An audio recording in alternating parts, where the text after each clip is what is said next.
সালাউদ্দিন আহমেদের পাঠানো বিবৃতিগুলো ছিল বিএনপির ইতিহাসে সবচেয়ে সাহসী ও জ্বালাময়ী। এগুলো যেন বিস্ফোরণ ঘটাতো, সরাসরি শেখ হাসিনার শাসন ব্যবস্থাকে চ্যালেঞ্জ জানাতো। বিএনপি নেতা সালাউদ্দিন আহমেদকে নিয়ে নিজের ভেরিফাইড ফেসবুক পেজে এমনই বার্তা দিলেন প্রেস সচিব শফিকুল আলম।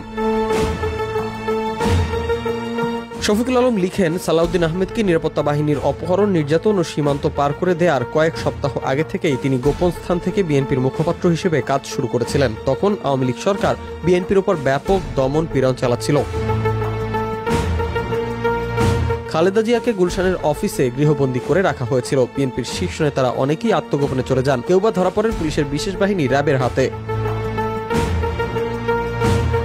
সেই সময় সালাউদ্দিনের বিবৃতি কিভাবে ব্যবহৃত হতো তাও তুলে ধরেন তিনি।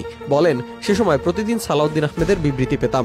ক্রিস এবং আমি তার বিবৃতি আমাদের রিপোর্টগুলোতে নিয়মিত ব্যবহার করতাম, কারণ সেগুলো ছিল সুগঠিত, তীব্র এবং সোজাসাপটা। আমরা সবসময় মনে করতাম রুহুল কবির